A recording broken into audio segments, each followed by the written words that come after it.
हमारे बाप दादों ने तो यही सिखाया, जो मैंने सीखा है भाई, कपड़े मर्यादित ही होने चाहिए। हमारे बाप दादों ने तो यही सिखाया, जो मैंने सीखा है वो मैंने बताया कि कपड़े मर्यादित होने चाहिए। पर लोगों को सूट सलवार और साड़ी मर्यादित कपड़े होते हैं, नहीं वो जिसमें ढका हो। अनिरुद्धाचार्य जी सीरियल का हवाला दे रहे हैं। उन्होंने बबीता भाभी के बारे में भी बोला कि जेठालाल बबीता भाभी की तरफ आकर्षित क्यों होता है, ये भी आपने बताया था एक जगह।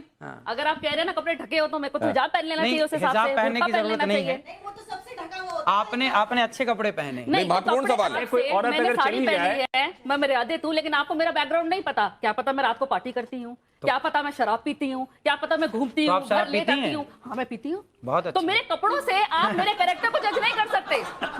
तो आपने शराबियों से बात करने बिठा दिया मेरे को आज। नहीं, बात असल में ये है। शराब, एक मिनट, आप अपनी भाषा का मर्यादा रखें। आप अपनी भाषा का मर्यादा रखें। शराब पीने वाला शराबी नहीं होता। पहले आपको एक बात ये भी मैं मानवी जी बताता हूँ। क्या करते थे शिव जी, क्या करते? एक बात मैं आपको बताता हूँ। नहीं, एक सेकंड। बहुत सारे लोग जो एडिक्ट थे, मानवी जी आप इसकी तारीफ करेंगी शायद, आप इस बात की शायद प्रशंसा करेंगी कि अनिरुद्धाचार्य जी के आह्वान पर बहुत सारे लोग जो एडिक्ट थे, शराब के चक्कर में उन्होंने घर बार बेच दिया था, बच्चे उनके सड़कों पर आ गए थे, उनके आह्वान पर उन लोगों ने शराब छोड़कर, नशा छोड़कर, तंबाकू छोड़कर और अब अध्यात्म की राह पकड़ी है। क्या ये बात स्वागत योग्य है मानवी जी? कहीं ना क्या ये बात स्वागत योग्य है? आप लोग क्या कहते हैं? अगर स्वागत योग्य है तो इस पर ताली बजनी चाहिए। क्या मानवी जी, लेकिन एक बात मैं समझना चाह रहा हूं, क्या समाज को मर्यादित रहने के लिए कहना और ये कहना कि आप ठीक लाइन पर चलें, आप ठीक तरीके से रहें, दूसरों से ठीक व्यवहार करें, क्या ये गलत करते हैं अनिरुद्धाचार्य? देखिए, मैं अब जैसे इन्होंने ये मेरे पे बोला तो मैं भी कुछ बोलना चाहती हूँ, उसका जवाब इनसे लेंगे कि कई बाबाओं के धोखाधड़ी के अंदाज भी है कुछ निराले। कोई धर्म के नाम पे ठगे तो कोई क्रिमिनल चार्जेस में फंसे, कोई रेप में पेरोल पाए तो किसी को अननेचुरल सेक्सी भाए। अब इस पे क्या बोलना चाहेंगे? आप जनता फॉलो करती है आपको, तो भगवान ना करे कुछ और निकल आए तो उस पर क्या कहेंगे?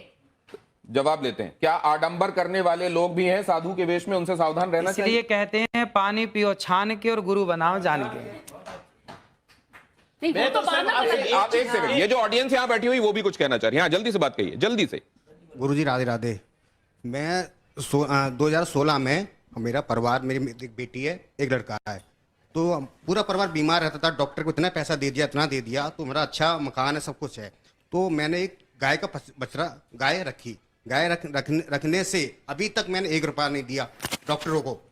1 रुपया दिया। अभी भी मेरी मिसेज, अभी तक उन्होंने कभी भी चेहरे पे क्रीम नहीं लगाई, कभी भी क्रीम नहीं लगाई। दूसरी बात, जो कहना क्या चाह रहे हैं, मैं कहना चाहता हूँ, जो भी आप गोबर बताए, गाय का गोबर है ना, उसके उपला बना के छत पे करते हैं। जितने मोहल्ले वाले आते हैं तो जैसे पूजा होती है तो हमारे घर से लेके जाते हैं, तो और अच्छा लगता है मोहल्ले वाले। अभी तक कोई बीमारी नहीं, कुछ नहीं। बहुत अच्छी बात है। ये प्रमाण है, आप प्रमाण मांग रहे थे। ये देखिए आपके भक्त हैं और आपकी बातों को मानते हैं। ये भी तो सुनते। बीमारी क्या थी आपके घर में?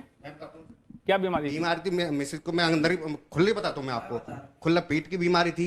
कभी डॉक्टर के पास, कभी एम्स में दिखाया, मैं कागज दिखा दूंगा सर, मैंने इतना पैसा लगा दिया, मेरा एक प्लॉट चला गया। क्या बीमारी थी? बीमारी अंदर की। अरे बीमारी का नाम बताइए भाई, जब इतनी जगह जा चुके, बीमारी का नाम बताइए। बीमारी बताता हूँ मैं आपको। बीमारी क्या, पेट की बीमारी थी, तो बच्चा नहीं होता था और फैल हो जाता था, कभी कैसे क्या। उसके बाद जब गाय रखी तो बहुत कृपा से बहुत कुछ अच्छा हुआ, बहुत अच्छा लगा। और सबको, पूरा मोहल्ला, मैं कहना चाहिए सबको, सबको एक गाय रखना चाहिए घर में। ये मैं एक बात लाइटर नोट पे आपसे जानना चाहता हूं कि जब कोई आपसे भाव विवल होकर ये कह देता है कि गुरुजी मेरे चरणों में आपका कोटि कोटि प्रणाम। हाँ, तो बिल्कुल हमारा तो सबके चरणों में प्रणाम है ही है। राधे राधे गुरुजी, मेरा सवाल आपसे ये है कि आप महापांच पाप के बारे में बात करते हैं, उसमें से एक पाप ये है, जो इंसान मांस खाता है उसके हाथ से पानी नहीं पीना चाहिए, क्योंकि जो उसके हाथ से पानी पिएगा उसी की वाणी बोलेगा। तो अगर हम लोग किसी रेस्टोरेंट या कैफे में जाते हैं, अगर वो वेटर हम लोग को पानी सर्व कर रहा है, हमें क्या पता वो मांस खाता है कि नहीं। इसीलिए तो हमारे बुजुर्ग कह गए बेटा, घर पे ही खाओ, घर के बाहर मत खाओ। सिंपल बात। अच्छा, एक नहीं तो ये जो बातें हैं वो शास्त्र सम्मत हैं, इसलिए मानना चाहिए, या व्यवहारिक भी हैं इसलिए हम उनको लागू कर सकते हैं? आहार शुद्धौ सत्य शुद्धौ लिखा है। तो खेती भी घर पे कर लेनी चाहिए, क्योंकि सब्जी घर पे ही तो होती है खेती बेटा। संभव नहीं आज के परिवेश। बेटा घर पे ही तो होती है ना खेती। देखो लाखों लोगों की शराब छूट गई मेरे कहने से। बहुत अच्छी बात। लाखों लोगों के घर बस गए। कितने पति पत्नियों की झगड़े होते थे, कथा सुनने के बाद वो पति पत्नी बिल्कुल प्यार से रहने लग गए। सास बहू के झगड़े होते थे, कितना डिप्रेशन था, सारा डिप्रेशन खत्म हो गया। और आज आपको बताऊं कि गौरी गोपाल गुरुकुल में 150 बच्चे पढ़ते हैं। जो बच्चे असमर्थ हैं, माँ बाप जिनको पढ़ा नहीं सकते, जिस किसी की माँ नहीं है, किसी का पिता नहीं है, ऐसे 150 बच्चे वहाँ रहना, खाना, पढ़ना, लिखना सब फ्री है। बच्चियां भी हैं। एक बात और 150 बच्चे पढ़ते हैं आपको वहाँ। देखता हूं कि आप गायों के पैर दबा रहे होते हैं और वो बड़े स्नेह से आपको चाट रही होती हैं, वो भी दुलार रही होती हैं। आप मैंने देखा 400 वृद्धाओं गौ को, माता है, 285 वृद्ध माएँ हैं जिनके ये बच्चों ने वृद्ध माएं, इनके बारे में बताएंगे किस किस सोशियो इकोनॉमिक अभी कैटेगरी से आपने आती एक हैं? बात कही थी, गौरी गोपाल गुरु आश्रम में एक वृद्ध माँ है जिनका बेटा अमेरिका में आंखों का बहुत बड़ा डॉक्टर है और वहां उसका हॉस्पिटल है। रहने वाला भारत का है पर अमेरिका शिफ्ट हो गया, अब उसने एक हॉस्पिटल बनाया आंखों का। और विडंबना देखिए कि उसकी माँ गौरी गोपाल में रहती है और उस माँ को भी संयोग से आंखों की दिक्कत है। तो अभी मैंने उन माँ का इलाज कराया और अभी उन माँ की आंखें अब ठीक है, थोड़ा मोतियाबिंद हुआ था, कुछ दिक्कत हुई थी, अब ठीक है। आप कई बातों को गानों के माध्यम से लोगों तक पहुंचा देते हैं और कई बार ऐसे गाने जो लोगों के बीच में बड़े प्रचलित और पॉपुलर रहे हैं, वो फिल्मी भी रहे हैं, आप गुनगुना देते हैं। कुछ ऐसा इनके लिए जरा आप कर देंगे? बड़ी देर से आपकी राह सब देख रहे थे, आपको आने में थोड़ा सा टाइम भी कौन लगा। सा गाना सुना दे? आप जो सुनाते हो और जिसमें कोई मैसेज हो। इतनी कृपा सांवरे बनाए रखना, इतनी कृपा सांवरे बनाए रखना, मरते दम तक सेवा में लगाए रखना, इतनी कृपा सांवरे बनाए रखना, मरते दम तक सेवा में लगाए रखना, इतनी कृपा। ये तो आपने सांवरे के लिए लिखा हुआ भजन, वो जो देशज में लिखा हुआ है वो सुनाया। कोई फिल्मी सुना दीजिए, आप फिल्मी भी सुनाते हैं बहुत। कसमें वादे प्यार वफा सब बातें हैं बातों का क्या, कसमें वादे प्यार वफा सब बातें हैं बातों का क्या। कोई किसी का नहीं, ये झूठे नाते हैं, वहां नहीं गए आप? कोई किसी का नहीं ये झूठे नाते हैं नातों का क्या, कसमें वादे प्यार वफा सब बातें हैं बातों का क्या।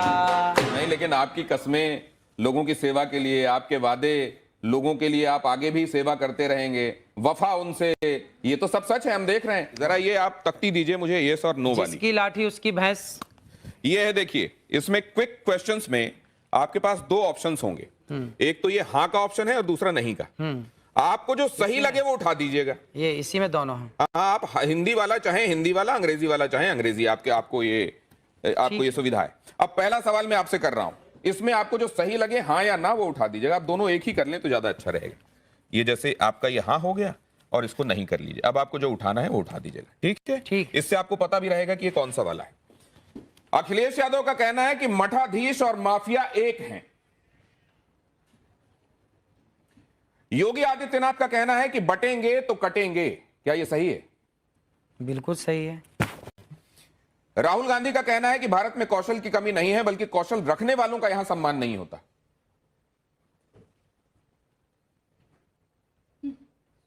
कौशल रखने वालों का सम्मान नहीं होता। भारत में कौशल की कमी नहीं है, बल्कि कौशल रखने वालों का यहां सम्मान मतलब नहीं भारत होता। में योग्यता, टैलेंट की कमी नहीं है, पर टैलेंट वालों का सम्मान नहीं होता। ये बात ये सही है। क्या देश में जाति आधारित आरक्षण, क्या देश में जाति आधारित आरक्षण खत्म होना चाहिए या नहीं होना चाहिए? जातिगत आरक्षण, भाई ऐसा है कि जो गरीब हैं, जो वास्तविक में गरीब है, चाहे कोई भी हो, सबको आप हाँ या ना में जवाब दे सकते हैं। इसमें जातिगत आरक्षण खत्म होना चाहिए या नहीं होना चाहिए? अनिरुद्धाचार्य जी कह रहे हैं जातिगत आरक्षण खत्म होना चाहिए। वक्फ बोर्ड की मनमानी पर सरकारी लगाम जरूरी है या नहीं है? वक्फ बोर्ड की मनमानी पर सरकारी लगाम जरूरी है या नहीं है? हाँ है। क्या मुस्लिम सोची समझी रणनीति के तहत अपनी आबादी बढ़ा रहे हैं? हाँ, ऐसा हो रहा है। नरेंद्र मोदी के खिलाफ लगातार बयानबाजी होती है। क्या ये ट्रेंड खतरनाक है और जानबूझकर चलाया जा रहा है? देखो, राजनीति के ज्यादा सवाल मेरे से मत पूछो, क्योंकि राजनीति मेरे को आती ही नहीं है। राजनीति नहीं आती। ये राजनीति भी शास्त्र इसके संदर्भ में भी बताते हैं। वो जब मैं चाणक्य ने बोला है, चाणक्य तो पूरा इसी पे बोल रहे हैं। आपके हिसाब क्या से है, यदि मैं राजनीति पे बोलने लग जाऊं, राजनीति करने लग जाऊं ना, तो फिर राजनेता परेशान हो जाएंगे। तो आप इस बारे में क्या कहते हैं? क्या इसलिए नरेंद्र मैं मोदी के चाहता खिलाफ हूं कि अभी टिप्पणियां मैं- जानबूझकर होती हैं? अभी मैं कथा करूं। अच्छा, ठीक और है। आपके प्रश्न का क्या आप वायरल होने के लिए विवादित बयान देते हैं, यस या नो? ना भैया ना। आपने हाँ उठा दिया था धोखे से। क्या स्त्रियों की मानहानि साक्षात लक्ष्मी और सरस्वती की मानहानि है? हाँ, स्त्रियों की मानहानि नहीं होनी चाहिए। मानहानि नहीं होनी चाहिए। आप आखिरी सवाल जरा मुझसे यह भी बता दीजिए कि कंट्रोवर्सी से अनचाहे भी आपको फायदा होता है फॉलोअर्स बढ़ाने में या नहीं होता है? हाँ या ना? देखो, हम लोग फॉलोवर्स बढ़ाने के पीछे नहीं भागते, हम अपना काम करते हैं। अब देखिए, गौरी गोपाल आश्रम में हमारे को काम है माओ के पांव दबाना।